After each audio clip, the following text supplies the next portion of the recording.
Over 3,000 years ago, there was a young pharaoh named King Tutankhamun, or King Tut for short. Tutankhamun was known as the Boy King because he became pharaoh at the tender age of 9. Imagine becoming the ruler of an entire kingdom when you're just a child. King Tut lived in a magnificent palace filled with beautiful gardens, golden statues, and the finest treasures. He wore a splendid crown and was adorned with dazzling jewels. His kingdom stretched along the banks of the Great Nile River, and his people loved him dearly. Even though he was very young, King Tut worked hard to bring peace and order to Egypt, which had been through a time of turmoil.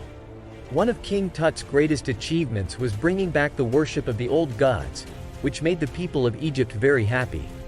However, despite his efforts, King Tut faced many challenges, not just as a ruler but also in his personal life. He suffered from several illnesses, including a bone disorder and malaria, which made him weak and frail.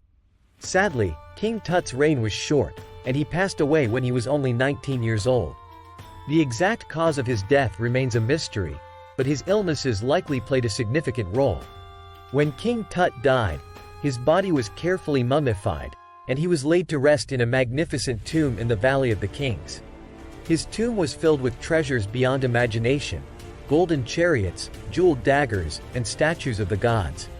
The entrance to his tomb was sealed, and it remained hidden for thousands of years, untouched by time.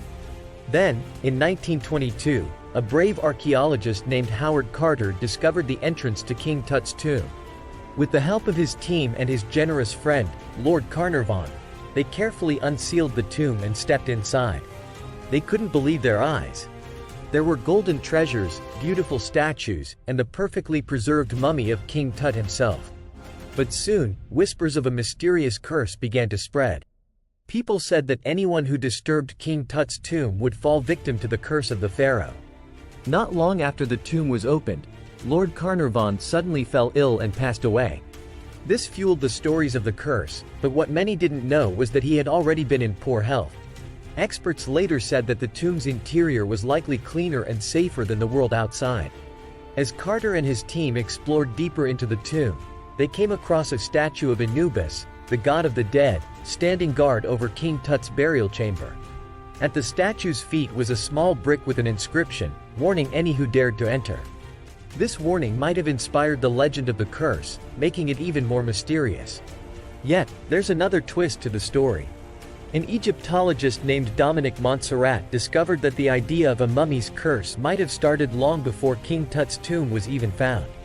He believed the myth came from a stage show where real mummies were unwrapped, creating thrilling tales of curses and vengeful mummies. Although the curse of King Tut is just a superstition, it has become a fascinating part of his story, captivating imaginations around the world. The treasures of his tomb and the tales of the pharaohs continue to enchant people to this day. So, whenever you hear about the treasures of ancient Egypt or the tales of the pharaohs, remember the legend of King Tut and his mysterious curse that continues to enchant us all. If you enjoyed this story, please give it a thumbs up and subscribe to our channel for more amazing tales. Don't forget to ring the bell so you never miss an adventure. We'd love to hear from you. Leave a comment below and let us know which historical figure you'd like to hear about next. Thank you for watching, and see you next time.